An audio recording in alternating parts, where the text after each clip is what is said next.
Há um trono falso dentro de cada coração. Às vezes ele se chama dinheiro, às vezes prestígio, às vezes prazer, às vezes controle. Mas Cristo hoje não pergunta se temos fé em geral. Onde está o nosso tesouro? Nas seguranças que apodrecem ou no Deus que purifica o olhar? Bem-vindo à Santa Liturgia Diária do dia 19 de junho de 2026. Hoje, você verá a história de São Romualdo, a liturgia do dia e um sermão com comentários de santos da igreja baseados na Catena Áurea. A pergunta que atravessa tudo é simples: onde está o nosso tesouro? História do Santo do Dia. São Romualdo nasceu em Ravenna, na Itália, no ano de 956 em uma família nobre, mas sem verdadeira vida religiosa. Sua conversão começou marcada por sangue. Depois de um duelo em que seu pai matou um primo, Romualdo ficou profundamente abalado. Depois da violência que atravessava sua própria casa, entendeu que não poderia guardar o coração nos tesouros da linhagem, da força e da honra humana. Entrou no mosteiro de Santo Apolinário em Classe, mas ali encontrou uma vida monástica frouxa demais para a sede de Deus que ardia nele. Ao conhecer o abade Guarino, seguiu para a abadia de Cuixa, na Catalunha, onde permaneceu por 10 anos e completou sua formação espiritual. Depois voltou à Itália e abraçou a vida eremítica, perto de Ravenna, buscando uma solidão radical, não como fuga do mundo, mas como lugar de combate, purificação e conversa com Deus. Por volta de 1014, fundou uma ermida em Cítria e tornou-se promotor da congregação Camaldulense, ramo reformado da tradição beneditina. São Romualdo queria que o coração fosse arrancado da dispersão e recolocado diante do único tesouro que não passa. Sua vida escondida recorda que, enquanto os falsos poderes reinam por um tempo, Deus preserva no silêncio aquilo que será coroado na luz. Morreu em 19 de junho de 1027, na abadia de San Salvatore, em Valdecastro, na mais perfeita solidão. Sua vida nos pergunta: onde está o nosso tesouro? Nas seguranças que apodrecem ou no Deus que purifica o olhar?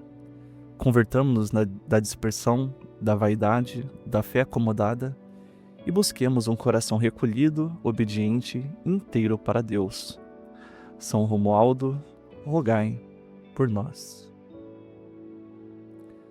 Agora, escutemos a palavra de Deus com o coração desarmado.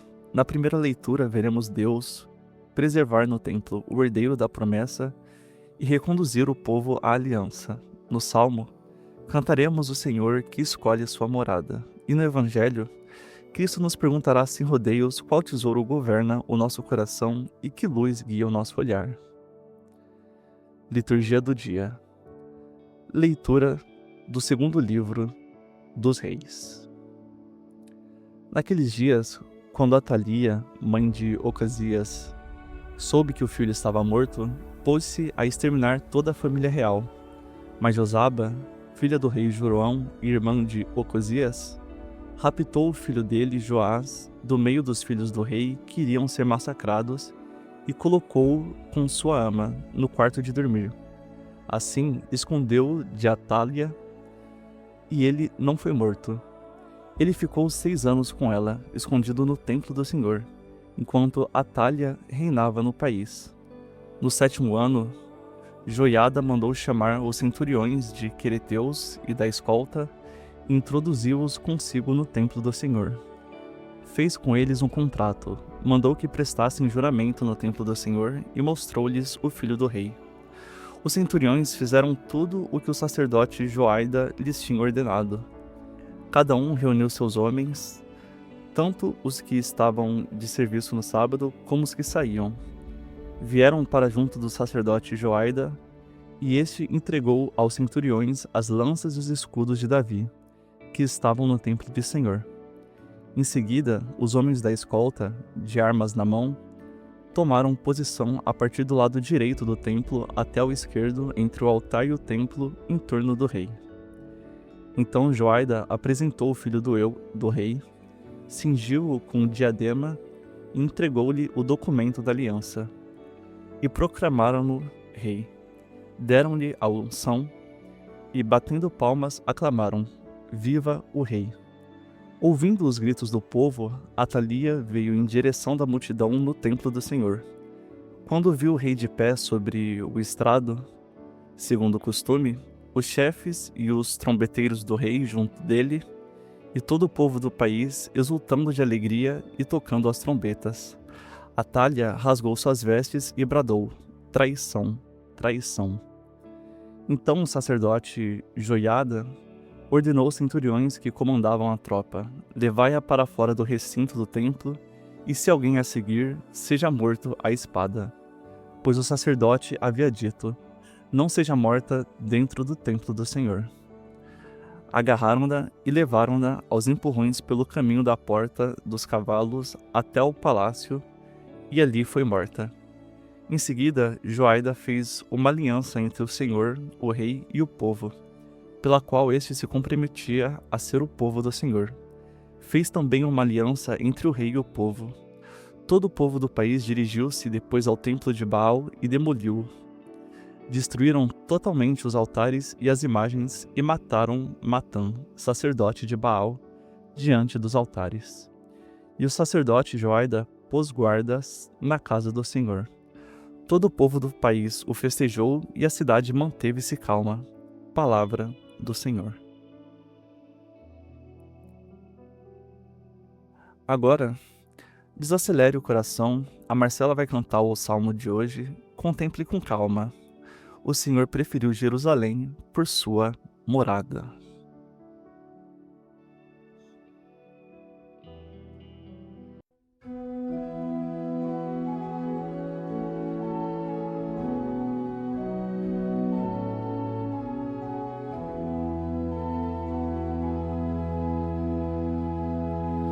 O Senhor preferiu Jerusalém por sua morada.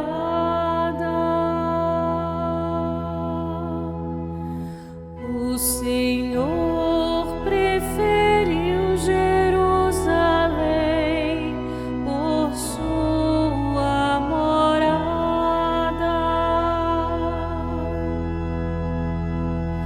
O Senhor fez a Davi um juramento, uma promessa que jamais renegará,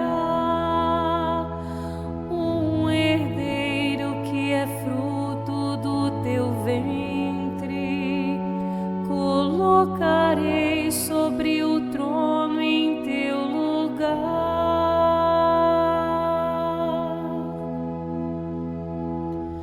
O Senhor preferiu Jerusalém por sua morada.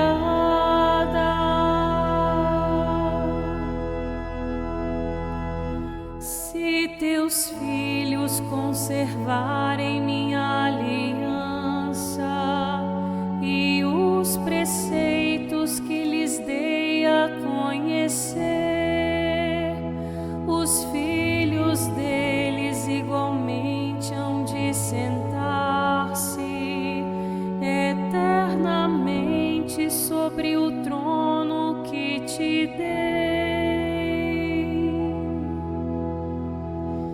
O Senhor preferiu Jerusalém por sua morada.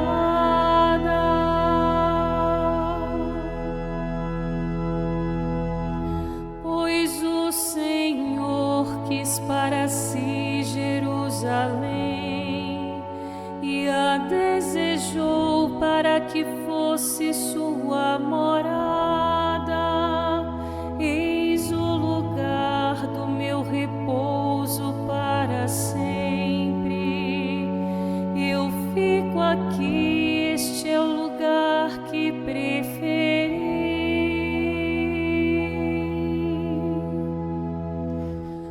O Senhor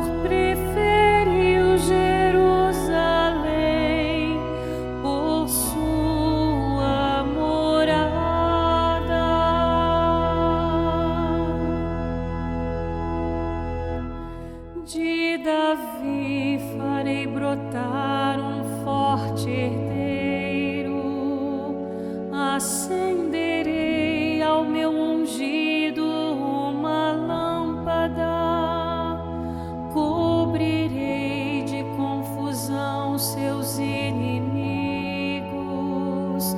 mas sobre ele brilhará a minha coroa.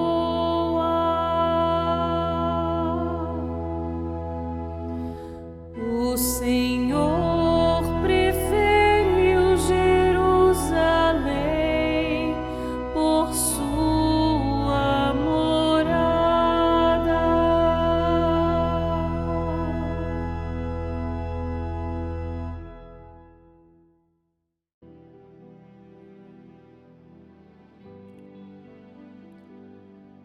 Proclamação do Evangelho de Jesus Cristo segundo Mateus. Naquele tempo, disse Jesus aos seus discípulos: Não junteis tesouros aqui na terra, onde a traça e a ferrugem destroem e os ladrões assaltam e roubam. Ao contrário, juntei para vós tesouros no céu, onde nem a traça nem a ferrugem destroem, nem os ladrões assaltam e roubam. Porque onde está o seu tesouro, aí está também o teu coração. O olho é a lâmpada do corpo.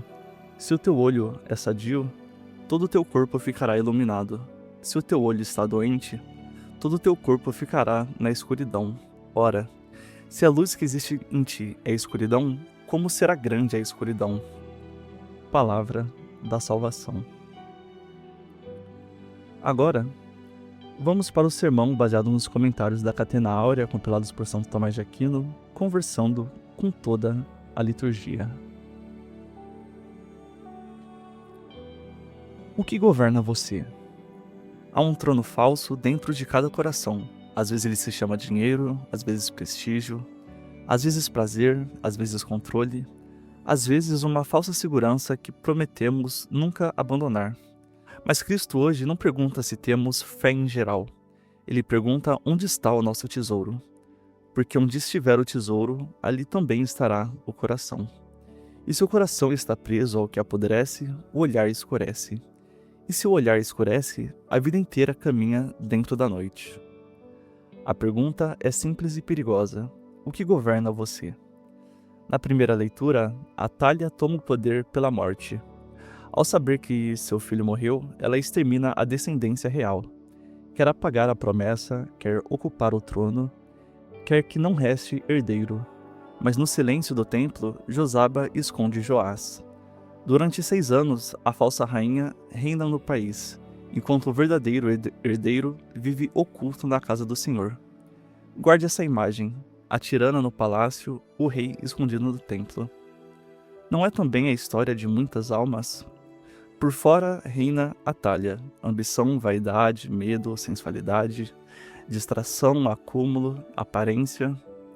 Por dentro, escondido e quase esquecido, está o direito de Deus sobre nós. O verdadeiro rei ainda vive, mas foi empurrado para o canto, trancado em alguma capela interior, enquanto nossos falsos poderes governam o dia a dia. Quem reina em você? Cristo diz: Não juntais tesouros aqui na terra, onde a traça e a ferrugem destroem, e os ladrões assaltam e roubam. São João Crisóstomo observa que, depois de curar a doença da vaidade, o Senhor ataca o desejo das riquezas, porque muitas vezes o amor ao dinheiro nasce do desejo de ser visto. O homem quer mesa de prata, cavalos adornados, casas, roupas, títulos e sinais exteriores, não apenas pelo uso, mas para que os outros o olhem. Eis a pobreza do coração rico. Ele precisa de plateia. Quantas escolhas nossas são feitas para Deus e quantas são feitas para sermos vistos? Compramos, mostramos, acumulamos, defendemos, comparamos. E no fim, aquilo que prometia segurança começa a nos possuir. Santo Agostinho diz que a mente se contamina quando se mistura pela cobiça às coisas inferiores. A terra em si não é má, mas o coração que se cola à terra perde a pureza do céu. O problema não é simplesmente possuir, é ser possuído. Cristo não diz apenas que os tesouros terrenos podem ser perdidos. Ele mostra algo mais grave. Mesmo que não fossem roubados, mesmo que não enferrujassem, mesmo que não fossem consumidos pela traça, ainda assim poderiam prender o coração. Crisóstomo percebe isso com clareza. A grande perda é apegar a alma às coisas inferiores e tornar-se incapaz de pensar nas superiores. O ladrão mais perigoso talvez não seja o que leva teus bens, é o que rouba o seu coração. São Jerônimo amplia a ferida. Isso não vale só para o dinheiro. O deus do glutão é o ventre. O deus do sensual é a luxúria. Cada homem serve aquilo ao qual está escravizado. Portanto, pergunte-se, que tesouro secreto organiza seus horários, seus medos, seus gastos, suas conversas, suas quedas e suas desculpas? O tesouro talvez não esteja no banco, talvez esteja no celular, talvez no próprio corpo, talvez numa relação desordenada, talvez na imagem que você quer preservar, talvez no controle que você não aceita perder. Onde está o seu tesouro, ali está o seu coração. Na liturgia, Deus preserva o herdeiro no templo. O salmo canta: o Senhor preferiu Jerusalém por sua morada. Deus escolhe uma casa, escolhe um repouso, escolhe uma aliança. Eis o lugar do meu repouso para sempre. Mas a alma também escolhe uma morada. O coração precisa habitar em algum lugar. Ou habita nas promessas de Deus, ou mora nas coisas que passam. E quando o coração faz sua morada no que passa, ele começa a tremer junto com tudo o que passa. Por isso, Cristo manda juntar tesouros no céu. Santo Agostinho lembra que não se trata apenas dos céus materiais, mas da realidade espiritual que permanece. Céu é onde o coração se fixa no que não passa. Pseudo Crisóstomo pergunta: que loucura deixar o tesouro no lugar de onde você partirá em breve e não enviá-lo antes para onde você deve ir? Que loucura viver como se essa terra fosse o destino final. São Romualdo compreendeu isso diante de uma cena de sangue. Nobre, nascido em Ravenna, viu sua conversão começar quando o próprio pai matou um primo em duelo. A honra humana, a linhagem, a força, o prestígio familiar. Tudo apareceu diante dele manchado de violência. E então ele entendeu que não poderia guardar o coração nos tesouros da nobreza, da vaidade e do poder. Entrou no mosteiro, mas encontrou frouxidão. Não se contentou com uma religião acomodada, buscou mais. Foi formado na Catalunha, voltou à Itália, abraçou a vida eremítica e fundou uma tradição de solidão, penitência e reforma. Não fugiu do mundo por desprezo das almas, mas para combater a dispersão do coração. Queria que Deus fosse o único tesouro. E nós? Estamos satisfeitos com uma fé frouxa, com uma vida espiritual que não exige nada, com um cristianismo que não reforma a agenda, o olhar, os afetos, o bolso e a memória? Talvez não precisamos ir ao deserto como Romualdo, mas precisamos perguntar: que barulho me impede de ouvir Deus? A vida escondida de Romualdo se une ao herdeiro escondido no templo. Há tesouros que Deus preserva no silêncio.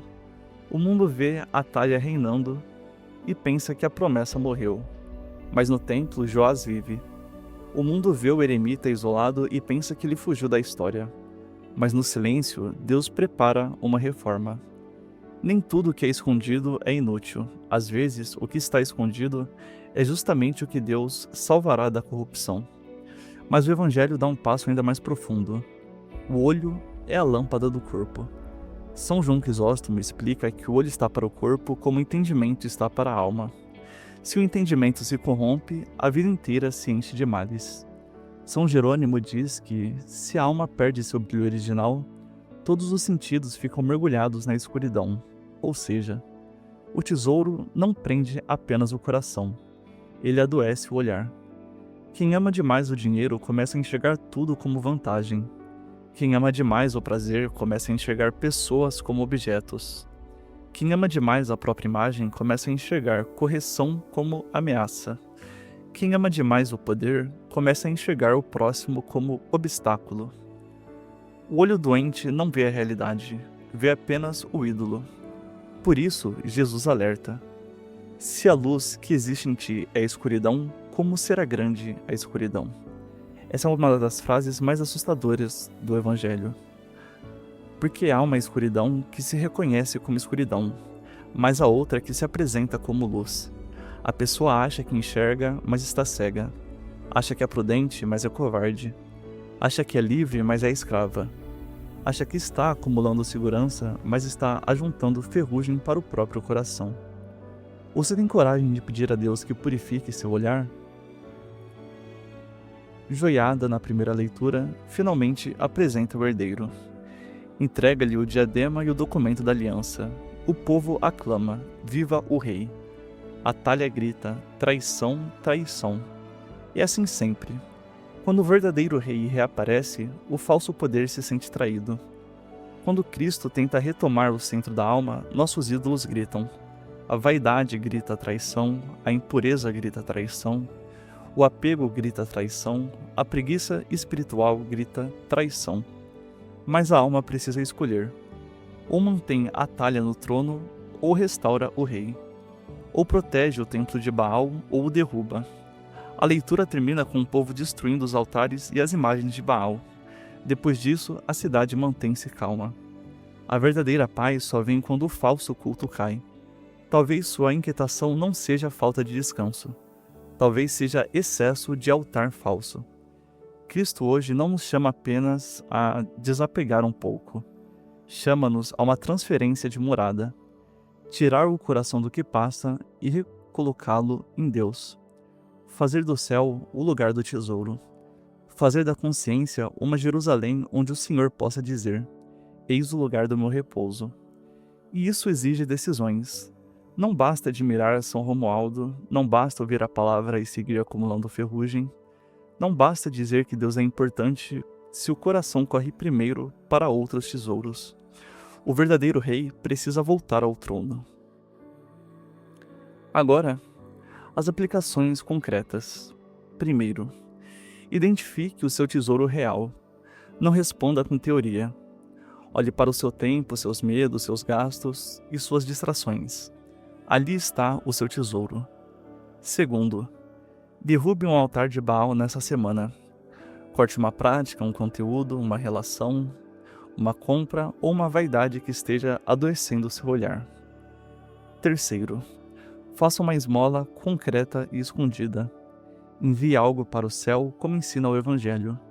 Não espere aplauso, não conte, não use a caridade para alimentar a imagem. Quarto, crie um espaço de silêncio diário, mesmo breve. São Romualdo nos lembra que o coração disperso não encontra o tesouro eterno. Sem silêncio, a Atalha continua governando. Quinto, reze pedindo um olhar puro. Peça a Deus: Senhor, mostra-me onde minha luz virou escuridão. Purifica o meu olhar. Recoloca o meu coração em Ti. Onde está o seu tesouro? Que São Romualdo interceda por nós para que deixamos de acumular ferrugem, entreguemos a Deus o trono escondido do coração e façamos dele nossa morada para sempre. Novamente, São Romualdo, rogai por nós. Amém.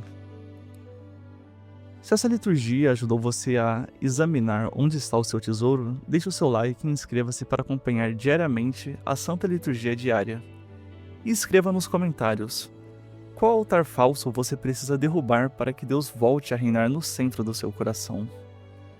Que Deus nos dê um coração livre e recolhido inteiro para Ele.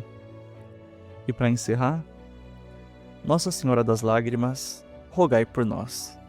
São José, rogai por nós.